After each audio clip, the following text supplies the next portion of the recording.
All right, hello and welcome to the show. Today I'm going to be initiating and leading this as requested by Shiva. So today we have a special guest. We have Pipster in the building. I know that Shiva and Pipster just had an interview or a podcast earlier today, so I'm actually quite curious about how that went. But really, this is going to be a free flow. There's no real agenda behind this. The immediate spark that came up right before we started was the topic of intimacy. We know this is a very present topic for all of us, specifically Shiva and his fear of intimacy. So we may get to the bottom of that and see what comes up.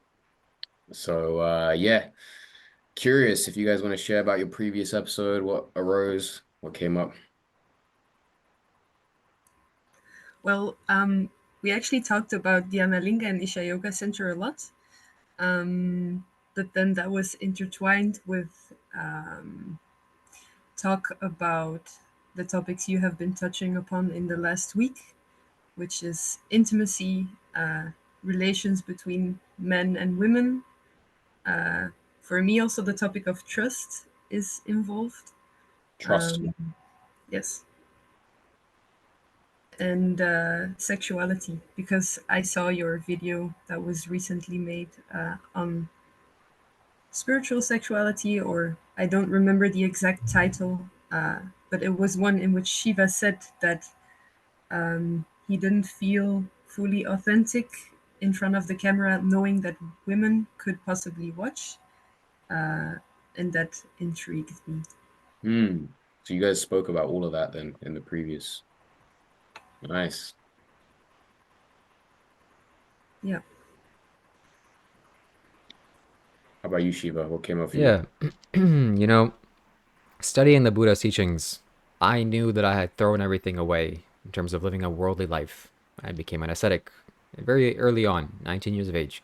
Even though I don't wear the monk's robes, psychologically, intuitively, this is the whole world is just thrown away, and I'm walking the spiritual path. It's like a tightrope walk. And the Buddha has nice choice words to say about the sexual courtship and that whole procedure, especially with monks dealing with lust. So the Buddha gave a prescription. Oh, monks, you're dealing with lust? Contemplate the corpse. Contemplate your skeleton. See what's inside of this. See how beautiful this body is inside. What's inside? Spit, liver, kidney, phlegm, pus, blood, brains, bone marrow, oil of the joints, oil of the skin. And suddenly it becomes not so beautiful. Or maybe it becomes real. Romance is done at nighttime, partly because it's very intense, but also because you kind of want to hide certain things. You want to go into the illusion. Not in the illusion, but you want to go into the mystery. So, this is partly my life. I don't think it's more of being scared of intimacy. I'm not scared of intimacy or really anything, any stuff. But I just can't do it.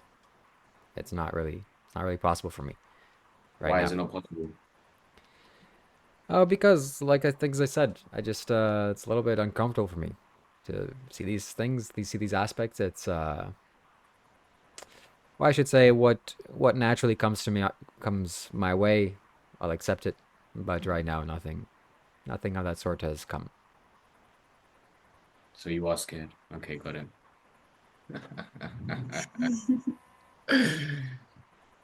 Got it. Interesting.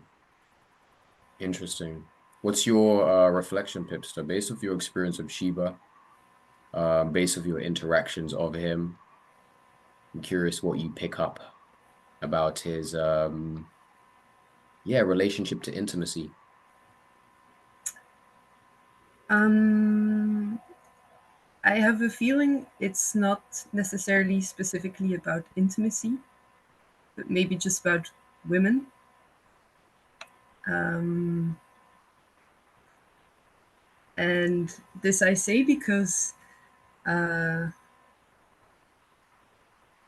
I can notice you being a bit shy or uncomfortable when talking to me, which really I didn't notice for a long time, or I was not aware of it at all. And yeah, only since these topics came up, I started becoming aware of the fact that you actually are. And for example, in between these two video calls we had tonight, we could have kept on talking, but it was very clear that you wanted to just retreat and keep to yourself, and then enter this call. And your energy has altered a bit. It's like you're more, you somehow centered yourself and got clarity on what you wanted to say or convey. And also, when you say, I don't fear intimacy, you don't look into the camera, which is like looking into people's eyes, I guess. So, yeah, there's a lot. Good shit. We brought the divine feminine to cut through his BS. Well done. Wow. Wow. Okay, this is a lot. One thing I will say is that talking with you specifically and talking to girls in general, some girls have entered my Discord server, makes me feel better. Makes me feel like I'm more balanced. Okay, this is what it's supposed to feel like. So instead of just being so destructive on camera, this is more now I'm kind of balancing it out. So it's good. I feel good.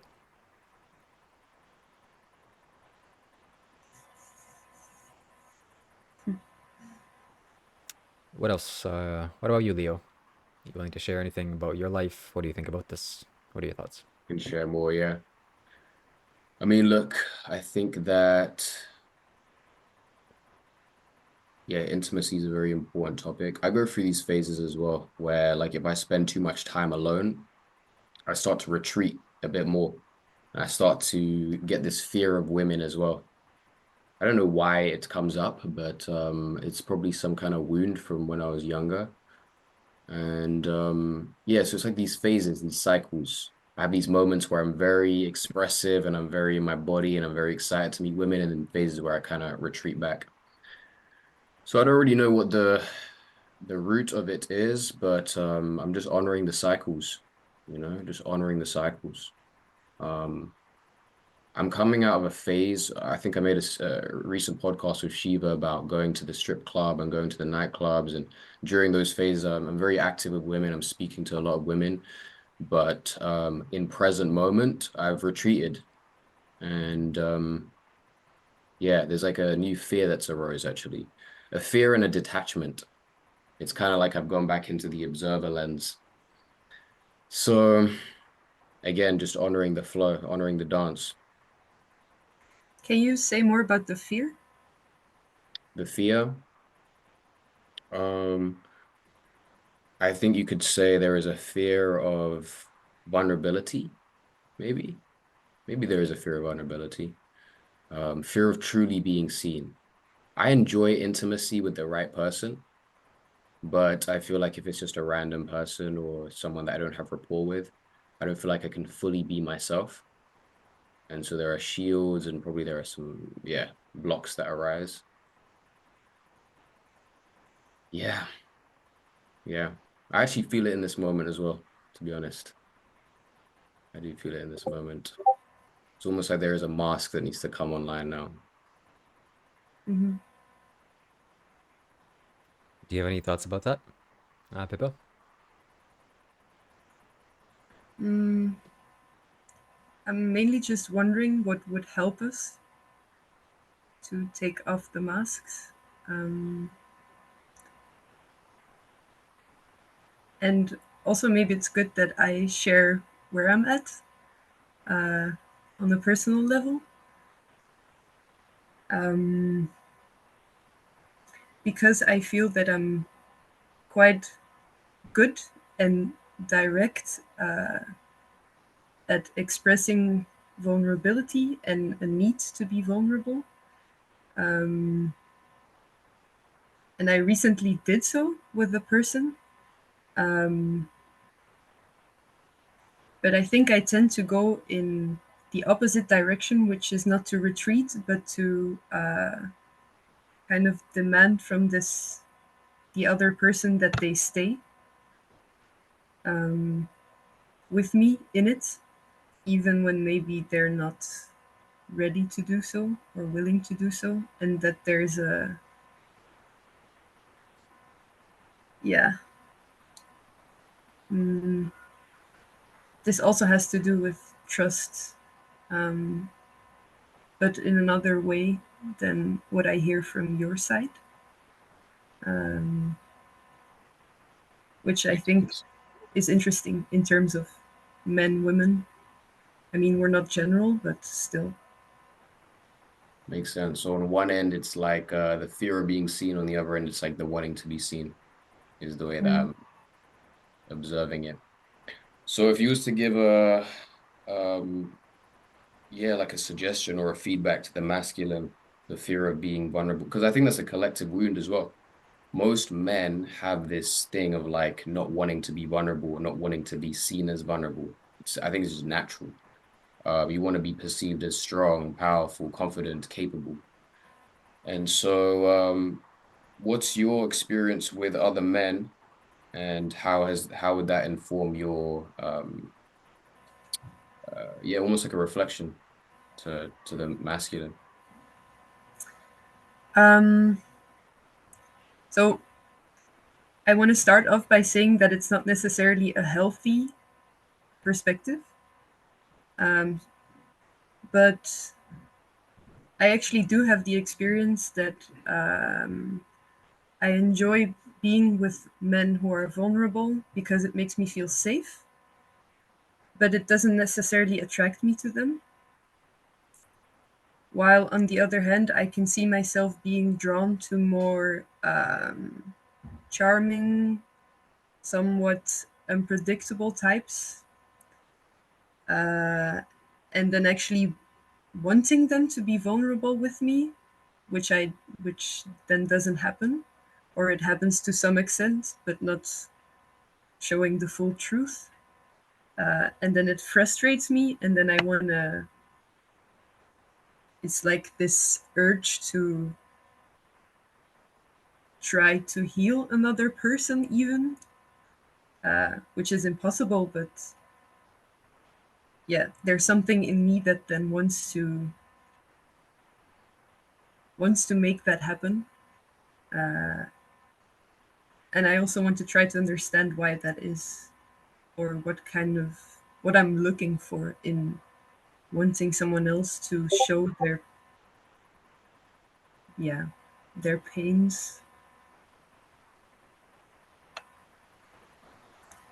So it's a twofold.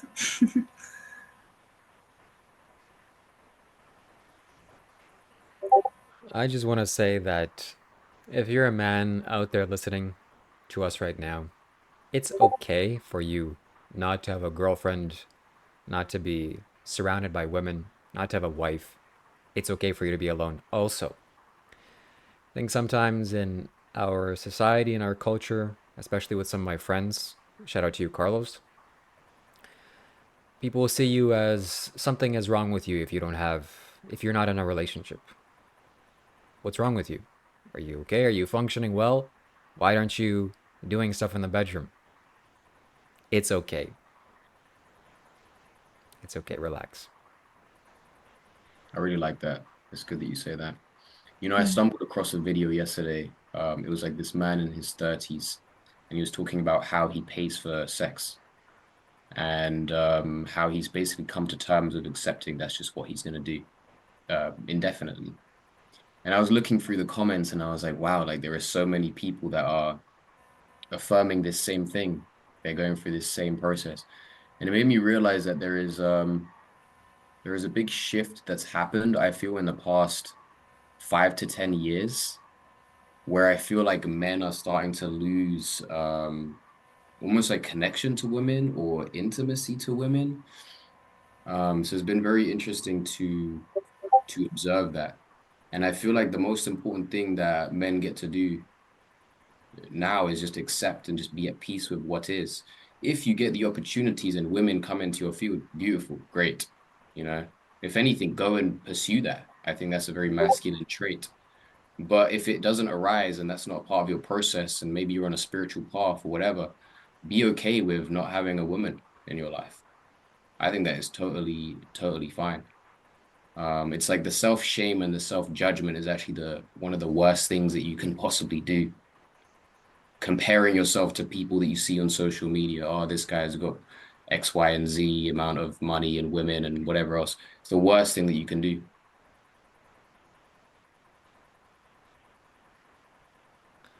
Yes, I agree with that.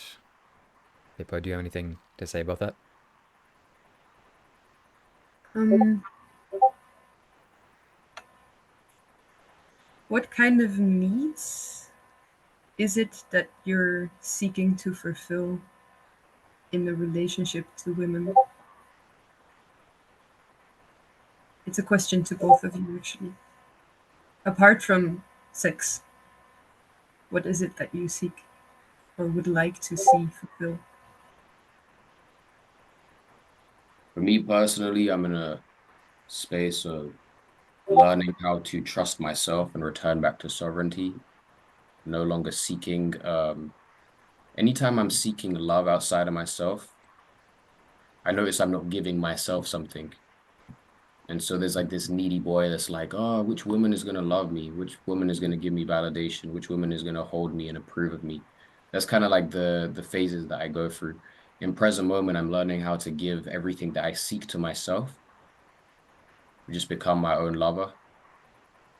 Um, However, when I am in that space and I meet a woman, I think that yeah, like vulnerability is probably one of the best and most important things. Just like truth. Truth is the most important thing.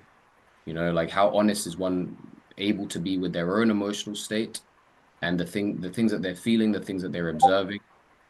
I think that's probably the number one thing. I'm hearing some Discord sound in the background, by the way, if someone can Yep, turn that down. I think that's mine. But what else? Yeah, just like honesty, love, like real love, you know? But love can also be a thing that passes, it comes and goes, you know, so you can't really be too attached to love, like feeling love. It can almost be like an addiction in a way. It's like a drug. So the most important thing is honesty and truth. Yeah. Someone who can mirror me, show me my own BS.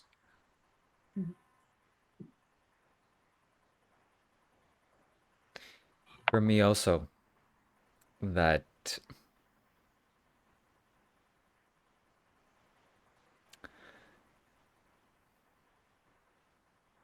well, you have the feminine energy and the masculine energy inside of you, and you can be complete and whole by yourself without anyone or anything. This is not a need for your survival like food and sleep is. This is just a topping on top of the sundae. But what needs? Well, sexuality, of course, it's a big one. Of course, it's very nice. And what other needs? I have no idea. Because just so whatever arises in the future naturally, I will tell you honestly what needs that fulfills. But right now, nothing. And how about for you? What needs are you looking for in a man to fulfill you? Mm,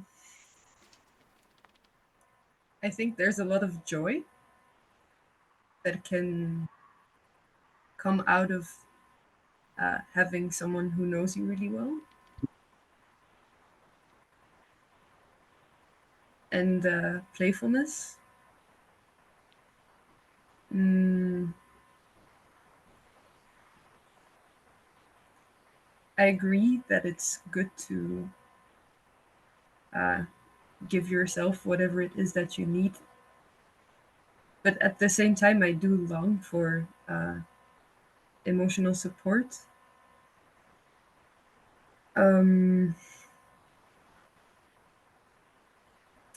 safety, which means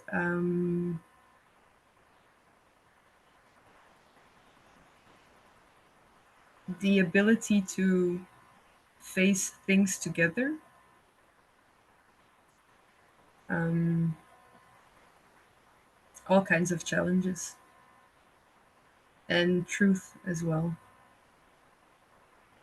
To see your own reflection, um, and to, I think it should be about um, helping each other live our best lives. How do you feel about that, Shiva? A lot is coming to the forefront of my mind, especially the last. Makes me want to cry, almost. First of all, I don't like how simplistic this is being treated in our culture. You know, just go out and meet someone and do stuff, and you can do that, but it's not worthwhile to me at least. And also at the same time, it's a fantastic element of life. It's fantastic, amazing. Yet when it comes to the spiritual life, when you're on the spiritual path in life, this becomes very tricky. There's a reason why monks are celibate. They don't deal with women. There's a reason even in the Isha Yoga Center, everything is segregated. There's no contact with women. Some men that chat up ladies in the Isha Yoga Center, they get booted out of there very quickly.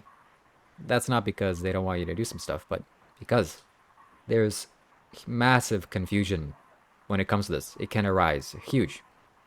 So much complications. This is for making children. So we got to put this back to the appropriate place. It's a child making act. Women and men, they're nice. They get together for a specific purpose. But when you're on the spiritual path, better that you avoid this. Better that you not fall into this trap. It's so easy to do. It's so pleasurable. Such an amazing aspect of life. Yet, could be troublesome. I think we have to make a clear distinction between love and lust. Lust is just about pursuing for sexual desires, sexual needs, pleasure. Love is just like an abundant energy that can just be present in sitting in the presence of a woman. It can even be present just sitting with a man as well, you know, just like love is just a beautiful force. It's not really tied to, yeah, one thing. So the whole like segregation idea feels a bit weird to me, to be honest. Um, I mean, I can probably understand their perspective and like, you know, I don't know, it just feels a little bit forced, like the excessive boundaries.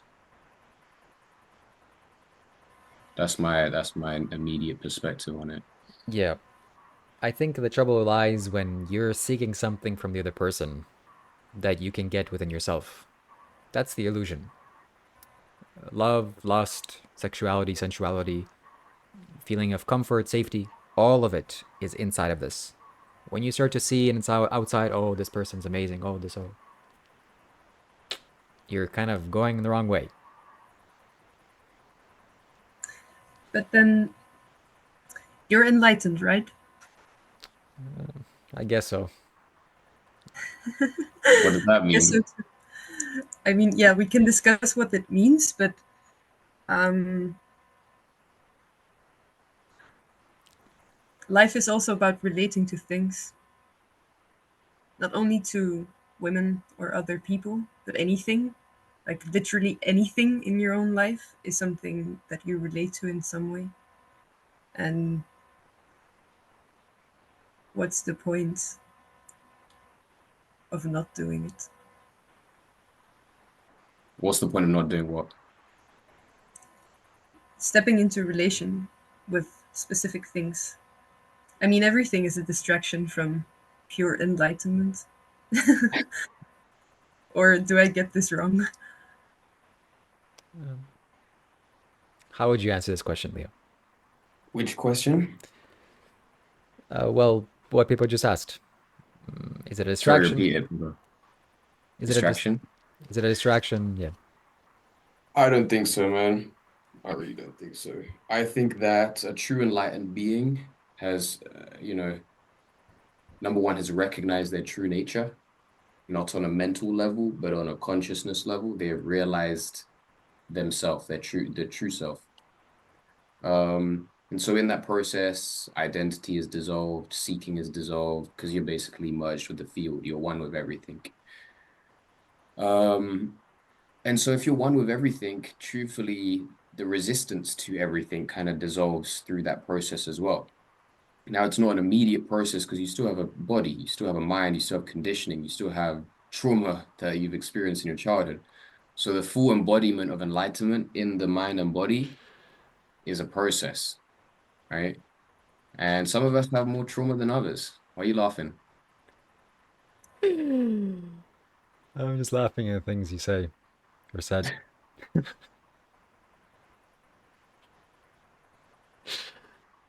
Please continue. I'll continue. Okay. So yeah, there's like no resistance to life from that lens. You just continue, just continue, just continue. And that's the practice that I'm doing now. It's like anytime I feel resistance, anytime I feel a trigger, I allow myself to be present to that. I allow myself to just be with it. I allow myself to just observe it, you know? And so, yeah, Yes. I'm laughing because it sounds very nice. It is very nice. But there's a woman that Donald Trump likes to talk about, Rosie O'Donnell. You know Rosie O'Donnell? She's a very masculine, hard-headed type of woman. So I wonder if an enlightened master were to be in a room with that lady, and if things were to happen because he's so maybe. what do you mean? I don't understand. This has to be done sensibly. This act, relationships. Yeah. All right.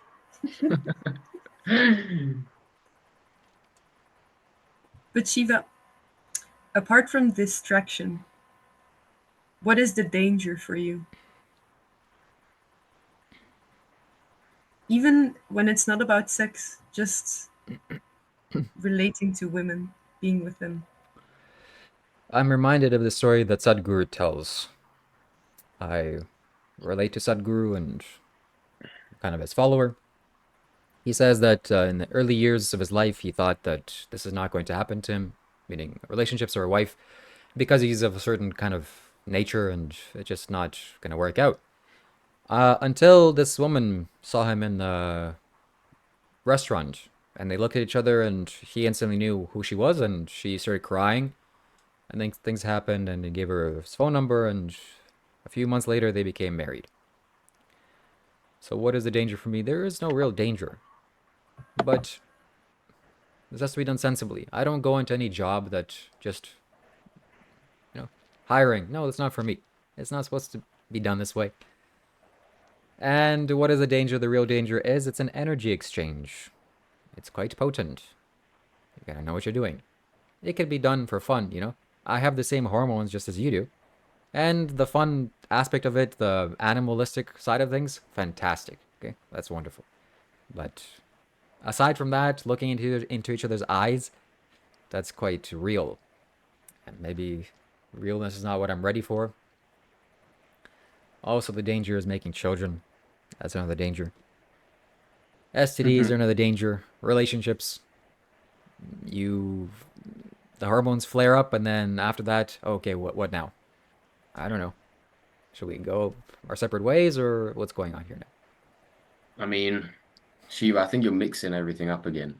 Like you're mixing like sex and just like presence with a woman in the same bracket. Like as simple as just like lingering on a call after a podcast for a few minutes over Zoom. Like it's you can't put that in the same bracket. Do you know what I mean? So yeah, I guess the impression that I get from the outside looking in is like you've built a lot of walls around you. There's like these big boundaries that it's almost like scary for someone to get in. Someone gets in, oh, they're gonna see me and they're gonna, I don't know what it is that you're afraid of being seen for. Um, But I just definitely want to say that there are big walls around you. What am I afraid of being seen, or am I afraid of being seen? I think I'm afraid of the reality of the body. Um, it's just, well, it's just a body. And to be able to look in each other's eyes, you know, okay, where we have to go down this road because ultimately this is where it leads to. You're in a bedroom, you, Leo, and some nice lady, you're looking in each other's eyes. The love is exchanging through you, and you're feeling wonderful, and it's so fantastic. But also, you have to look at all the parts of the body, every aspect, everything, including the bowels and the whole system. So love and fanciness, yes, but there's also that. And who do you choose that to do that with? Well, that's depending on you.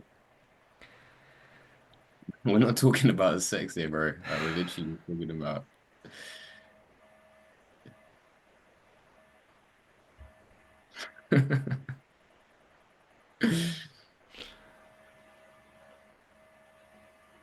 Like I'm talking about the simplicity of just like just having women in your presence, you know, and just like just being with that energy. Why? What do you mean, why? Okay, I understand.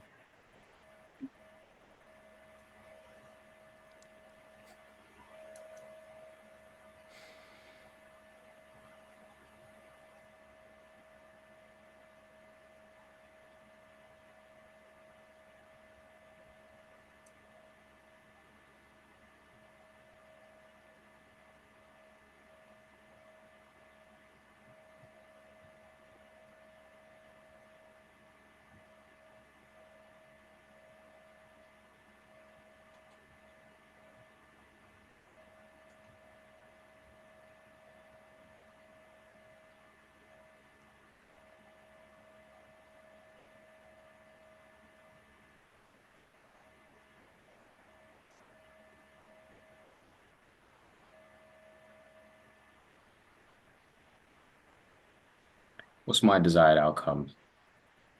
My desired outcome when I came into this was break down the walls, break down the walls. But if they're not ready to be broken, then there's no need for them to be broken.